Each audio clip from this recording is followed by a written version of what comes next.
Okay, good, great.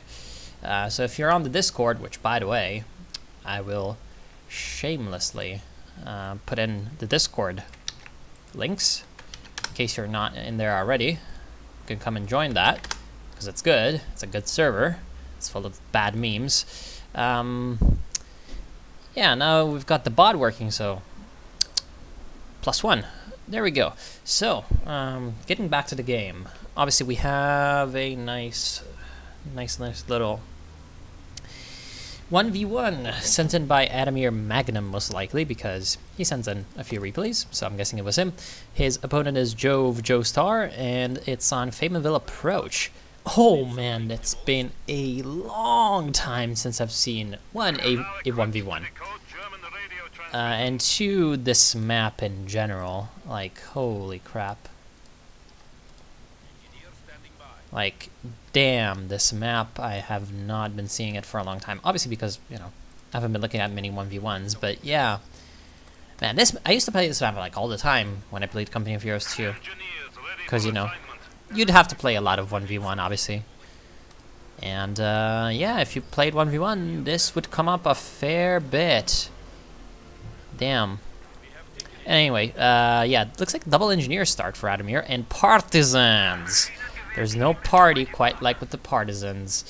And yeah, on this map they can be nasty because there's a lot of strategically placed buildings in some pretty nasty locations. Like, there aren't that many buildings, but those that are there are quite dangerous. So the partisans are useful. Obviously, radio intercept is great.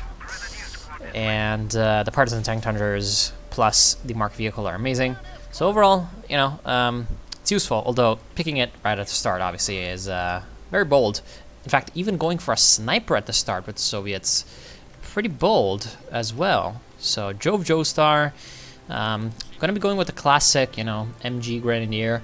So yeah, he might actually be kind of caught off guard by the sniper pick because, you know, sniper might just fuck up his stuff.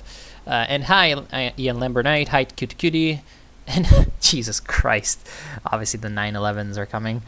And yeah, by the way, if the volume is, well, not good, then tell me, because Company of Heroes 2 is always like that with the volume. Anyway, yeah, this might be a long game, so let's speed it up a little bit. Sniper is available for duty, and so he's gonna start to pick off, or she is gonna start to pick off a few enemies. So we have fucking Nadezhda over here, getting her Moss and Nagant and starting to pick off some fascists. They tried to kill her family, and now she's gonna be having her revenge. And yeah, it's actually working out quite well because this is the target she wants to do. And by the way, you could just right-click on the machine gun, on the machine gunner, actually. If you just right-click on the machine gunner, the sniper will prioritize that model and, you know, kill him, so that the guys are constantly remanning the machine gun itself. Anyway, obviously the engineer is not faring quite as well as the sniper, and they have to run away. So that kind of gives the map control over to the Germans, especially the two fuels right now are Germany. But this is, you know, still early enough in the game that this does not really matter too much. Wait, damn, that was a retreat. Perhaps that was a little bit overdone, but to be fair, the good thing about Famenville and using snipers is that wherever you go on the map, it's probably very close to the base, because it's a, what I call like a wide, not flat map, as in, essentially, it's farther away from the flanks to the base than from the center to the base. Like, it's kind of shaped like a pancake, as you see. As opposed to something like Rails and Metal would be the opposite example, where you have, you know, the two bases set up on the opposite narrow sides. So it's farther away to go from the front to the base than from the sides to the front. So this kind of map advantages the sniper because he can just run away back to base really quickly, because the distances are not that big, and yeah. Because most of the size of the map is going to be coming in from how the flanks are spaced. Anyway, that bullshit aside, we have that the engineers are still useful due to many reasons. One of them being the Flammenwerfers, or Ognamiot, as we are with the Russians. The flamers are pretty useful. Of course, the sniper is sent packing again, which might not be the best thing ever. And yeah, it seems like Adamir Magnum is going to be looking to get himself some penals, so that is a good choice, I think, considering that he's going to need some kind of extra anti-infantry firepower to fight these grenadiers, which, to be fair, is going quite well for him, thanks to the sniper and thanks to, I guess, you know, perhaps not the best positioning from the Germans. As you can see, they're getting their units picked off kind of one at a time, so that's not great. One fuel goes to the Allies, and then another fuel is likely to go to the Allies again. Snipers coming back on the field with 6 kills, so yeah, that could be still quite a thorn in the side of the Germans. Second flamethrower upgraded, but he has to run away. So obviously Sniper still getting his or her kills, but she has to run away kind of because of how the Grenadiers are moving in. Just kind of kiting back and getting some shots in every once in a while, up to 7. And yeah, so with the shield coming in from the conscripts and the penals, she's not going to be in any danger, most likely. And right now the machine gun is kind of confused because of the presence of these engineers up here, so yeah, not exactly the best. AT grenades are up, obviously. Nope. Yeah, these engineers most likely will have to just run away.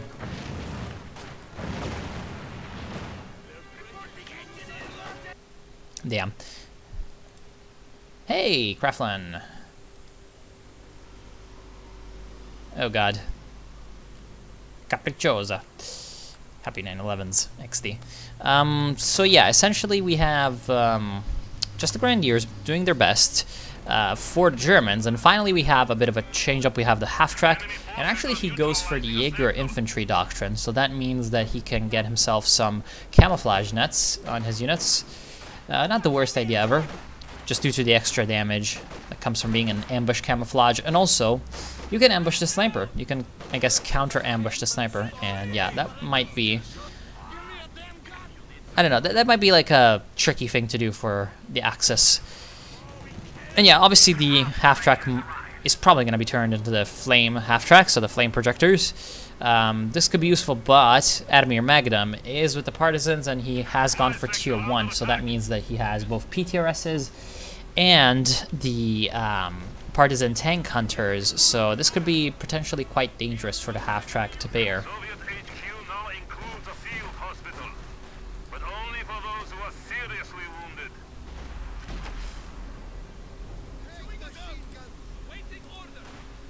MG probably needs to reposition a little bit. Where's the sniper? Oh, hello. Another kill? Another kill. There we are. However, that kind of reveals where the sniper is. Flame half-track decides that this house does not belong in the map anymore. Wants to burn it down. I'm not sure that this is the best idea ever. Anyway, we have Jaeger Command Squad on the field, so that's going to be relatively dangerous because of all the abilities that it has, but it's a relatively expensive unit at 300 manpower, and so yeah, the Germans again really relying heavily on that kind of line infantry of tier 1 fashion, and it's kind of coming back into biting them in the rear. However, they still managed to hold at least one of the fields, so they can still tech up. Speaking of teching, Adamir has not been teching. He has probably been waiting a little bit, partially because the engineers are always fighting, I think. But yeah, when they're back in the base, I'm guessing that we are going to have some tier 3 or maybe tier 4 coming in. Yeah, even more burning of buildings, though he needs to finish these until, you know, they're actually burning. Yeah, this one looks to be burning quite well, so yeah. And actually the Jaegers are quite scary to the sniper.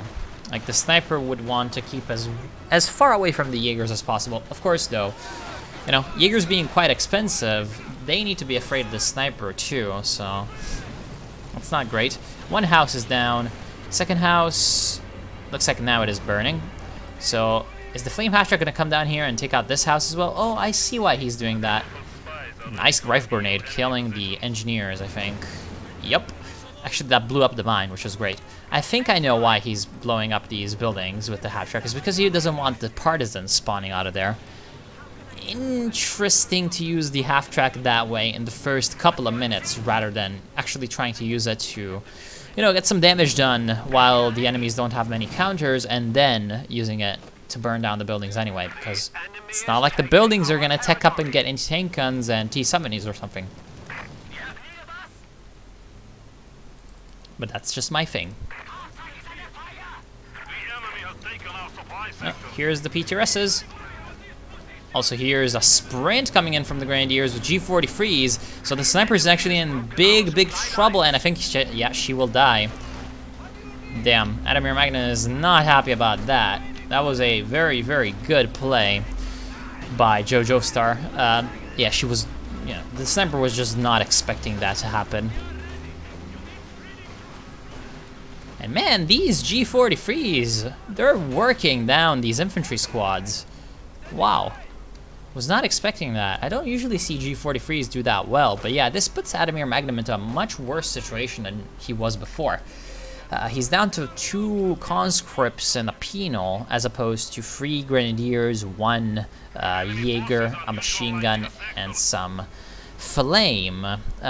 So yeah, overall it's just not the best position to be him right now.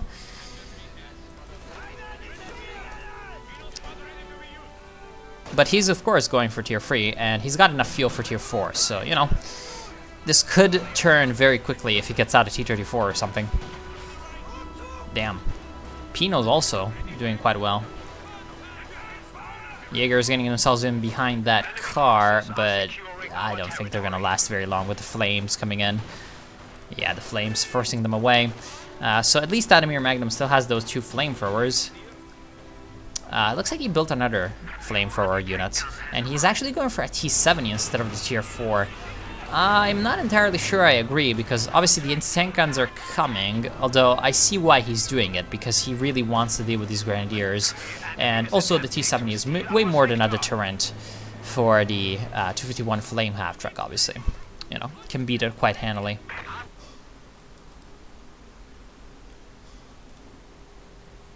Yeah, the Twitch notification bot is working. Also, Jesus Christ, why are people talking about pizza on my channel? Our lines of supply are disrupted. Man.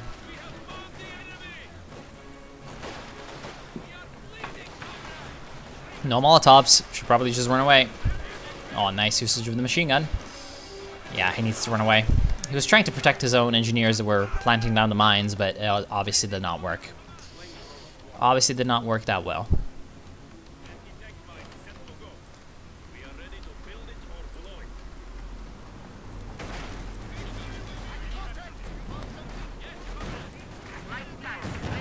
Oh boy.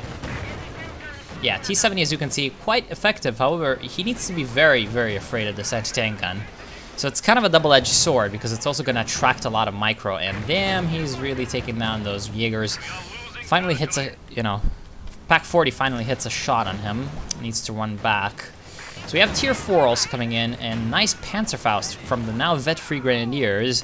Means that this T-70 really needs to run away in case the anti-tank gun can catch up, and you know, the map control doesn't seem to be all that bad for the Soviets at first glance, but their units are all being sent back to base, so it's actually, in terms of posture, it's actually a lot easier for the Germans to spread around and take points right now. Oh, looks like the mansion's gonna be burned down. Yeah, just no more partisans. Although Adamir Magnum does have some of what he wants, which is the spy network. Very, very, very, very, very strong, obviously, which is gonna be quite useful actually for the T-70 and soon to be T-34s and Katyushas, so that he can see where the enemy units are in general, and especially where the anti-tank gun is. He can see that by the minimap. Actually, I wonder if he turns on this screen. What is it even called? The tactical map? Yeah, the tactical map. If he turns on the tactical map while using spy network, does it show? I wonder. I don't know. I'll try to see if it does once he actually uses it. I don't know. Battle phase 2 is up for the Germans, so yeah, he's gonna have to be afraid of Panzer IVs now. Damn, look at that T-70. This is why he got it, but To be honest, it's only gotten 6 kills. It's more been a deterrent than an actual killer.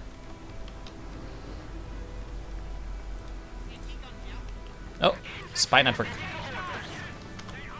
Yeah, it does show, even in very, very good detail. So now he knows, for example, that the pack is running away. But he decides to go in a very, very dangerous spot. Like, he obviously wants to wipe the MG, but nah, needs to run away. Still though, it's gonna be very useful, a very useful tool for this to, again, see where the enemy T-gun is so that he can avoid it, and also see where the enemy units are so that he can artillery barrage them if he gets any units of the kind. And I would advise him to get Katyusha, obviously. And he does have 700 manpower, so might consider investing into a support weapons Campagnia or more Pinos. Support weapons Campagnia obviously would give him the access to the machine guns and the AT guns, which would be very, very strong. Because right now his problem has been not taking territory, but holding it. And so, yeah, support weapons Campagnia seems like a pretty okay choice for him. Panzerfaust coming in, along with the pack. Here comes the flames, but the flames are gonna get, yeah, they're gonna get damaged engine. We do have a T-34 coming in, and this makes life a little bit more dangerous for the Germans. They're going for an Ostwind, which is a pretty bad idea because, as you can see from the amount of resources that we have in the bank, Adamir has not been focusing very hard on the infantry at all. And honestly, Jove Joestar's infantry has not been having that many problems since the sniper died. So to be fair, the Ostwind doesn't seem to be the best idea ever. And now with the T-34 in place, he needed more AT, absolutely. So yeah, he actually switches that to a Stug, but it's maybe too late because the AT gun is now dead, and that can be stolen by these conscripts who are moving in now. T-34 decides to move into the base, which might be a bad decision. He does destroy, however, the flame half-track. Probably needs to turn on free fire and start to pound these infantry squads into oblivion. The AT gun, in the meantime, is being stolen, so the T-34 is covering for that escape. He's gonna try to destroy the medical bunker, which might not be the best decision because he's right in the enemy base. Why is he not being Panzerfausted? I mean, one Grenadier is running away from there, one Grenadier is running away from there, and one Grenadier is there. So only one Grenadier, not enough to destroy the engine. There he goes. Bunker is down, so no more healing for the German troops, and that's a great win for the Soviets. They can now run away safely, and Stug being on the field only sort of mildly offsets this turn of events. So yeah, not the best thing ever.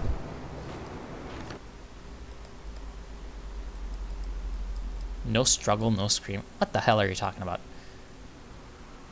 A chat is delayed. Yeah, obviously. Maybe later we're gonna do some games. I don't know. Like, I think I'm just gonna cast today. Oh boy. The Stug. Yeah, the Stug is it's a good idea because of what the enemy is bringing, but yeah, it needs to be afraid of this 6-man crew Soviet pack, which is of course quite dangerous. Quite dangerous indeed. Because pack with 4 people, that's dangerous. Pack with 6 people, that's worse. And yeah, here comes the Stug. And so the pack can now do that, but he gets rifle grenaded, so no. Panzer Grenadiers on the field. Guess he wants to turn them into Shreks and then get the ambush maybe? Get the ambush plus the Shreks. I don't know if this is the best idea ever for him. Nice! Destroys the T-70. Yeah, perhaps keeping the T-70 there, just like, you know, very exposed. Actually, he was damaged engine, so he must have taken a Panzerfaust from him. So he must have been a lot further up. Yeah, again, needs to be careful with the T-70s in the late game. And now it's a little bit too late to talk about that, obviously, because it's dead, and it's probably going to stay dead. I don't think that Adamir Magnum is going to buy another T-70, but good play with the conscripts up here. Also, worth noting that he can spawn partisans off of this one, this building, this building, this building. So it's not like just because, you know, some of these buildings have been burned down, he cannot spawn partisans anywhere. You know, this building, so he can still spawn those on the field. It's not gonna be as devastating, perhaps, unless he's fighting on the right side. If he's fighting on the right side, he can be quite nasty. He can even spawn them off of the shack and this one. So, you know, more buildings than it seems. More buildings than meet the eye. Looks like we're gonna have a bit of a T-34 spam. And obviously the T-34 spam plus the spy network is gonna be quite deadly because it's gonna tell him where to push. And a bunch of T-34s coming out of nowhere can be quite, you know, quite a scare for the Nazis. Damn, they really reduced the radius for this cap. They reduced this one? No, they did not. And they did not reduce this one. So why did they bring it down so much? I don't know. I don't even know. So first T-34, kind of getting pushed back by the Stug. This is because the anti-tank gun cannot really defend itself against the infantry. The T-34 cannot defend it from the infantry as long as the Stug is there, and as long as the AT gun is not there, then yeah. But why are the T-34s, you know, continuing to just go down this axis? You know, if he just moves, instead of here in this area, if he moves like this, or like this, he can flank around. Although, what he is flanking around with are the Pinos. Pinos do have the satchel which is newly homed from, you know, all the way to Berlin. And, oh, that might actually kill the Pioneers. No, it does not. But the Stug is still damaged engine. Honestly, I would go in with the T-34s. Like, just get these T-34s and move in there. Like, the Stug right now is in probably the worst position it can be. Oh, well, I guess he just does not know that the enemy has no AT guns. He's kind of afraid of, like, I don't know, there being an AT gun there being a lot of grenadiers, mines, all that stuff. Although he's moving in now. I guess he's using the fact that the Stug is back to kill some infantry. Which is not the worst. That's an okay decision. Oh boy. Yeah, Joe Star didn't really get much use out of his doctrine yet. Even though the G43s have been effective. We'll see though. Eventually he's going to have enough munitions to use the Stuka close air support. When he does, that's going to really start to shine, I guess. Or I guess not suck as much. Oh, T-34 almost wipes out the squad with the crush. Almost wipes out the squad with the shells. Although he is very heavily damaged, and there's now a second Stug. First Stug does not actually get a damaged engine from the anti-tank grenade from the conscript, so that's pretty bad. We have some bounces. Where is the Soviet AT? The Soviet AT is over here helping out against the first, or yeah, this is actually the first Stug. First Stug, which is Vet 2 and now is in a bit of a bad situation. It is dead. Well done. So that I think is well worth the trade of a T-34 for a veteran C2 Stug. Also, the first Stug is in big trouble as well because he does not have vision, whereas the Soviets do have vision. No, why did he destroy his own T-34? He could have retaken it. It's in his territory. Oh well, okay, I guess the anti-tank gun has been taken back by Joe Star. And the Stug here survives, which is... Come on, spawn some AT partisans over here. AT partisans! AT partisans! You picked partisans! Use them! AT partisans! Damn it. Oh well, this is... Okay, maybe he can get the MG42 though. Like, it's not as valuable as the pack, but it's kind of a consolation prize. And it's actually, he's going to be recruiting of Beanols. Oh boy, this is going to be a difficult, tough nut to crack for the Germans. Because it's going to have Beanols firing, you know, for... What the hell? Why was he slow-mo? It's going to have a penal guard, and that's going to be tough to deal with. Anyway. Yeah, that's quite bad. What do you mean, do you like cheese pizza? Every pizza has cheese in it. Well, I guess marinara does not. But, I mean, marinara's pretty good. And, hey. No man, how is life? Also, hello, P. Sherman. I'm fine, and what about you? I think the Germans took the T-34, and this T-34 auto-fired at it. Oh, no. No, that's not possible. He did not take it. Although, there is a sorry, not a T-34. There is a Panzer Grenadier over here. Sorry, that's not a Panzer Grenadier. That's just a normal a normal Grenadier, a normal Pansy Grenadier with a Panzerfaust under him. That's why I said Panzer Grenadier, because there's a Panzerfaust. No, he was the T-34 was still neutral. Like the German troops were here, and like there is a slight chance. I will give you that, but I don't think it was there. Also, I had a couple about cheese pizza. Jesus Christ. Also, hi, ass bag. Imagined realism over black ice. Well, yeah, obviously. Jove took the tank. Are you sure? Because I'm fucking not. I am really not sure. Anyway, this engagement kind of equalizes things back into what they were just like 10 minutes ago, before the Soviets really had their rising. Because now, like, the Germans had to invest a lot into Stuks to stabilize, but now the Soviets don't really have that many advantages. However, they are getting a Katyusha. So that Katyusha is going to be what gives the Soviets the advantage and the edge back, considering right now they already have more pop cap than their opponents. So having more pop cap plus having the artillery equals, if you can use the artillery, obviously. Oh, that was almost a wipe on a vet free. Equals, you're going to be attritioning out the enemies, you know, kind of faster. And you're not going to be sacrificing on your front line because you already have more front line than your enemy. Although he really needs to be careful with his T-34 is that he does not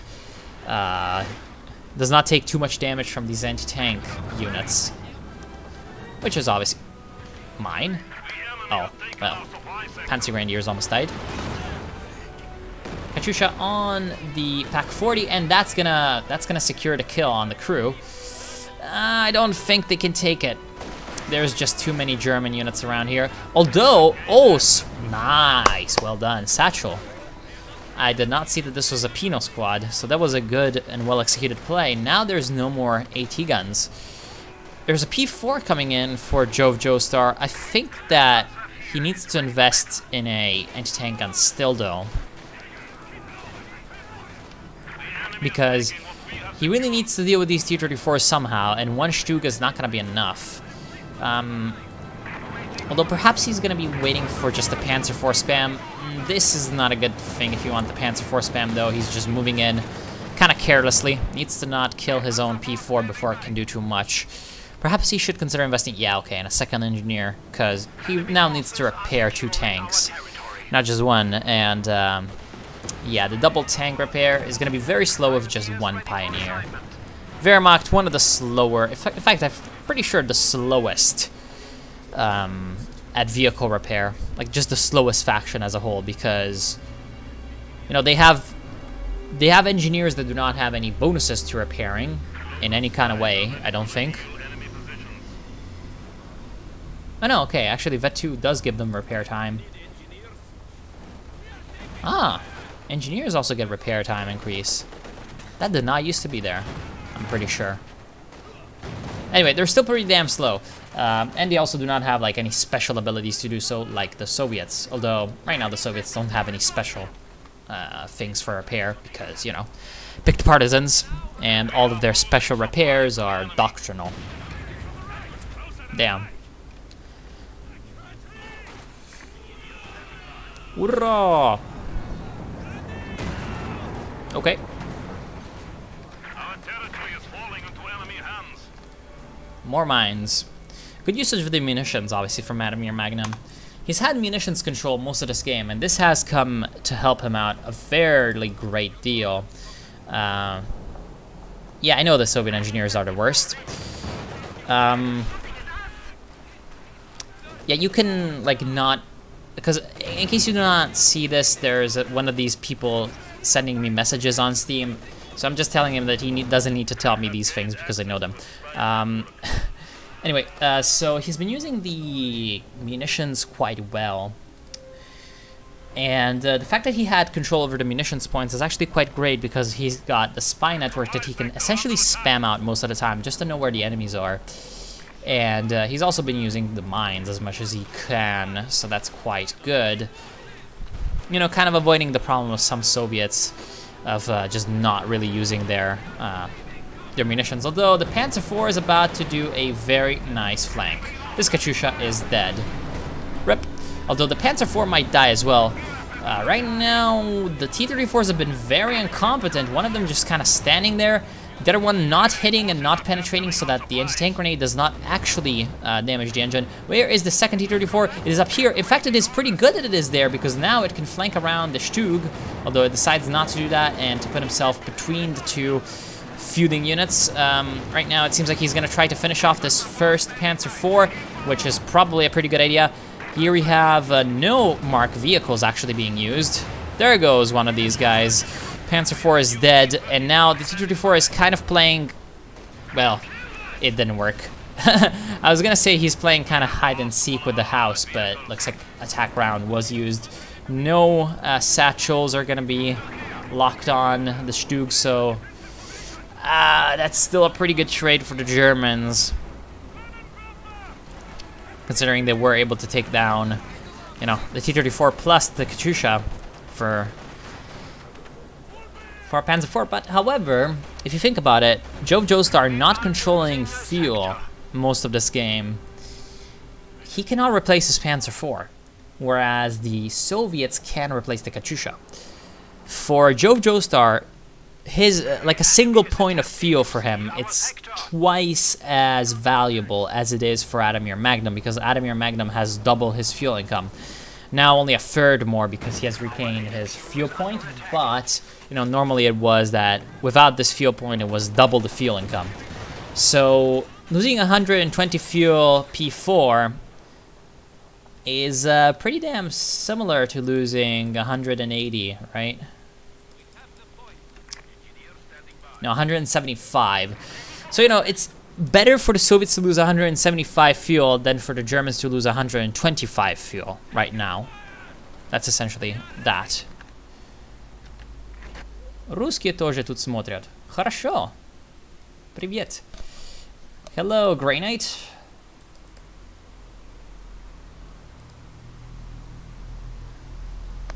I don't see the chat that much because I have to alt-tab out of it. Also, hello in 7.0 Cat. Vet 2 should be repair rate for increase for Pioneers, and yeah, pretty much. Yeah, it's 1v1 and it's a long game because it's going to be about an hour. So yeah, that's good. More 1v1 for us. Oh, he did not replenish the Katyusha. Instead, he's going for more T-34s. Now, I feel like a case could have been made for a Su-85. Su-85s are a nasty, nasty unit against Stugs because they can just kind of stay at longer range. And they're going to generally win out at longer range for many reasons. One is their very, very, very good focus sight ability that they can sometimes use. And two, I'm pretty damn sure they have better accuracy and better penetration. Oh, damn. So one of the T-34s is already dead. That was way out of position. The other Panzers are kind of out of position too, but they can run away. Looks like the machine gun was killed by the PTRSs. This is a good use of the PTRS, actually. If you do not have any vehicles to shoot at, or, you know, if the vehicles that you can shoot at will not get penetrated, you can actually use the PTRSs to destroy team weapons that are uncrewed. So that it was a very, very good little play because it forces Jove Joestar to not recrew it with units and instead just buy it again, which in the long term is not going to be advantageous at all for the Nazis. Damn. Damn, the Jaeger is almost won, but wow. Interesting usage of the satchel charge. Still, though, the T-34s are dominant across the field. They do manage to get the wipe on that Vet-free Grenadier, and that's more important than it seems. Because, look at this. We have Vet-2, Vet-free, Vet-free, Vet-free. And then just Vet-free, Vet-free, Vet-2. So the amount of veteran units is going to be decreasing for the Germans. And if they start to really decrease these, it's going to be diminishing returns. It's going to be kind of a vicious cycle. Because, you know, the more veteran units he loses, the more he has to replace them with green units, the less effective his units are going to be Ergo, the more units he's probably gonna lose in the field when he actually goes and engages the enemy. So it's gonna be a vicious cycle because he's gonna lose more by having less. And so, you know, I always say that there's like two main ways to win in Company of Heroes 2. One of them is VTPs, and the other is by essentially killing out the enemy units. And there's two ways to do that. You can either kill out most of their, you know, good units in one fell swoop, or you can attrition them over a long period. And right now what's happening to the Germans is the second one. Although it's kind of happening to the Soviets as well, as they are losing a lot of vehicles. This T-34 will also be destroyed, once again being pushed up way too far and eating a Panzerfaust in open ground. I mean, it's Faymanville approach, so honestly T-34 is moving into the center field is just not optimal. I think the T-34s at this point, after like, you know, 15-20 minutes when the enemy has a lot of counters to them, such as veteran Stugs, such as AT guns, such as a lot of AT infantry, although we don't have that much of it here. The veteran C3 Grenadier, the second one, also died, just in case you did not notice that. And looks like the veteran C2 Panzer Grenadier is in big trouble because here's a huge blob of Soviet infantry. They stopped to get the last volley off and they killed the Panzer Grenadier. So suddenly, you know, Jove Joestar is actually losing all of his units that are carrying his map presence, really. Like, you know, Adamir Magnum may have been losing tanks, and that's like more apparent when you lose a tank, you know, because it's like an endgame unit. But if you lose your veteran infantry, it's still, you know, it still hurts just as much. So yeah, that's not very, very good at all for Jove. And to be fair, what was I saying? There's actually also a sniper on the field, which is interesting. I was saying something useful, but I forgot about it. Damn, look at all these units. Like, the Soviets have more pop gap on infantry than Jove Joestar has overall. So yeah, this does not look very good. Anyway, see, I was talking about the T-34s. The T-34s, once there's too many counters, you need to really be using them as units that are sent around on the flanks rather than as main battle troop, like main battle tanks in a way, although, you know, you could call them main battle tanks. As in, they're not really there to just move into the front and break through the enemy lines and take a brunt of the damage. They're meant to go around with their speed and their good firepower, so that they can get behind the enemy. And it's actually relatively easy to do this on Faymanville because, again, the map is very wide. So there's a lot of options for you to move around rather than just moving through the center, which is what you're going to be kind of doing most of the time. You know, it's going to be the default option. Yeah, obviously 1v1 can be ours, you know. My real name is David, by the way, in case you did not notice. Hey, Huang, how is it?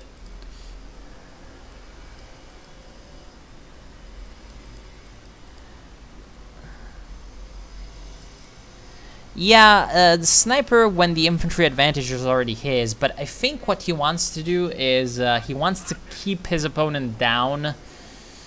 And one good way to do that against the Germans is to really make sure that their four-man squads are not having an easy time.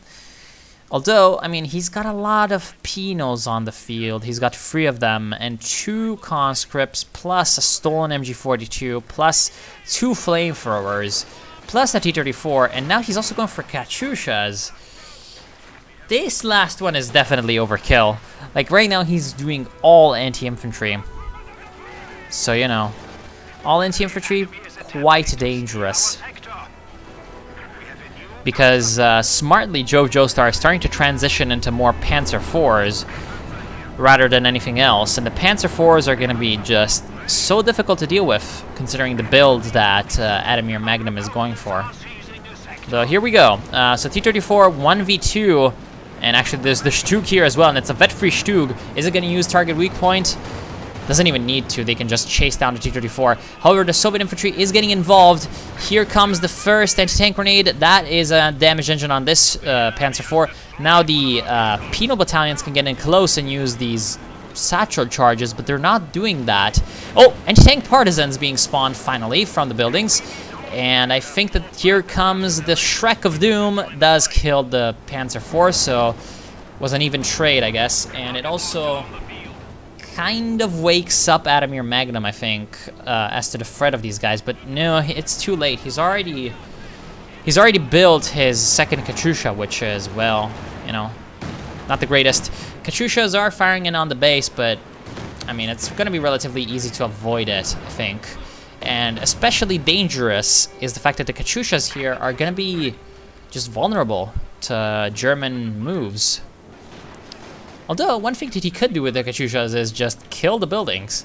He's already half killed the Leichte Mechanized Company and the Infantry Company. So, you know, this could be dangerous for him. Here comes the Pinos, getting close to those PTRSs, but not close enough to throw the satchel. So yeah, again, this is kind of why it's a little bit dangerous to go with so much infantry and not, you know, not enough AT against Panzer IVs, because they can do enough damage. Looks like he is going to try to kill the Infantry Company building and the Leichte Mechanized Company. But because of all the dangers to the Katyusha, yeah, he needs to run away. It's dead. And there's not much that can counter it. I mean, like, unless he gets close enough to get anti-tank grenaded to oblivion or a satchel charge, this Panzer IV right now has free reign over the battlefield. So that's why this is very, very bad for Adamir, despite the fact that he should be enjoying a great advantage.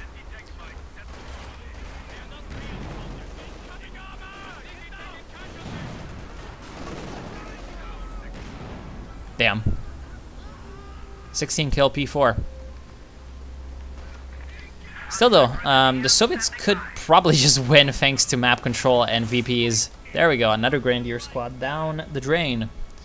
And, oh, this is not savory for the... Oh my god, they just need to run away.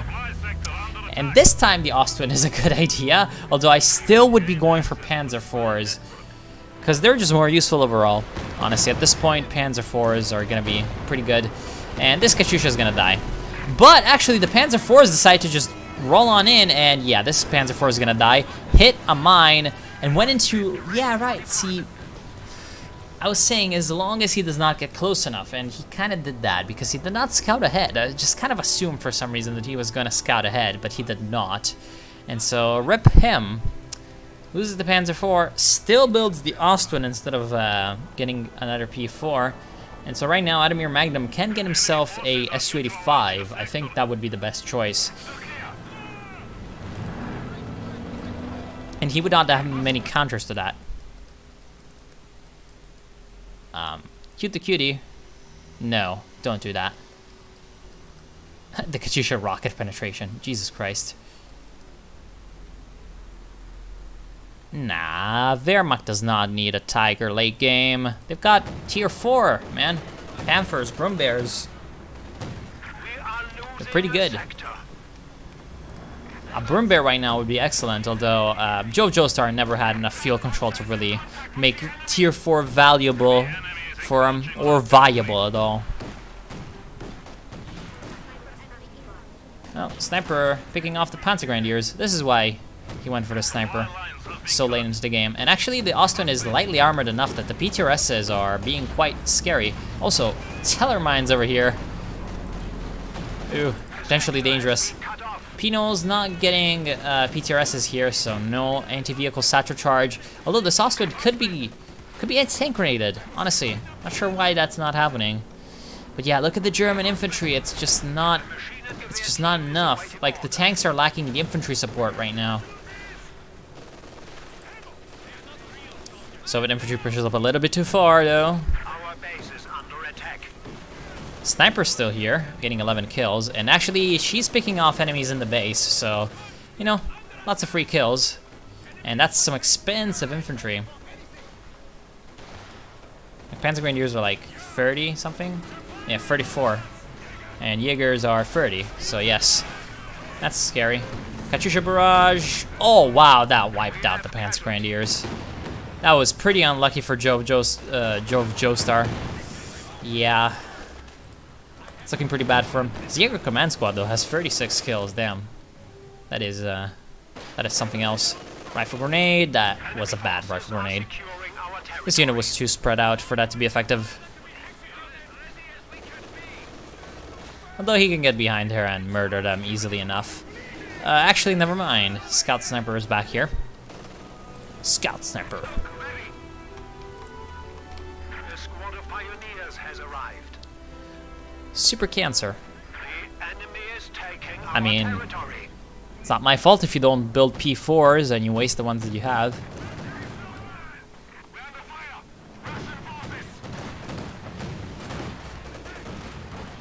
Oh god, sending in the tanks without infantry support. This is really the only reason he can lose at all. Like, if he sent in, honestly, if he grabbed all of his units and attack moved somewhere, he probably would not have, you know, probably would not have so much trouble. Because right now his problem has been combined arms usage. Katyusha. Damn, that's some Katyusha rocket penetration.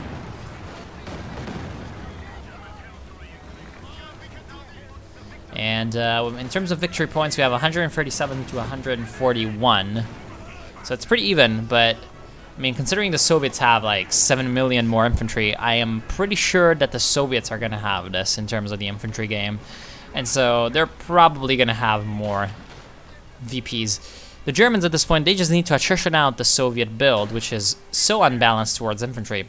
But the only way they can do that is by actually being a little bit, you know, a little bit aggressive, taking back the initiative. Because they can't just let the infantry waves come in at them, you know? They need to use the fact that they have tanks to trade favorably. And right now they're not doing that at all. Although, you know, he's starting to do that with this Ostwind. Where is that Katyusha firing? There.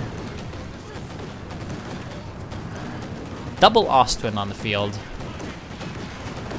I'm not sure that this is the best idea ever.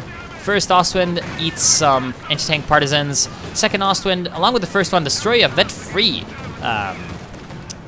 And the Vet-2 little partisan tank hunters. Vet-free Penals and Vet-2 partisan tank hunters, but that gives a Panzer Strike to the conscript, so perhaps not, you know, perhaps kind of a blessing in disguise for the Allies. Honestly, you should probably just go for the VP at this point. You know, just forgo the munitions. And man, with the sniper, the MG can't really defend here. And yeah, with all the infantry AT that we have here, the Austrians need to be a little bit careful, and they're being pushed back slowly but surely to the base. Nice Katyusha barrage, preventing the repair of that guy.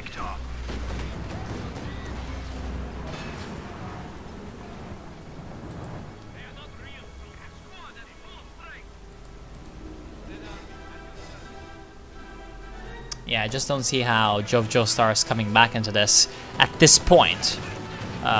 He could build another Ostwind, you know, go for the triple Ostwind. But at that point, you know, an Su-85 and a T-34 and he's dead. But I mean, if you commit to this, this is the only thing you can do. Like, honestly, if I were him, I would have just spammed P4s. Yeah, triple cap for a little bit, that's nasty.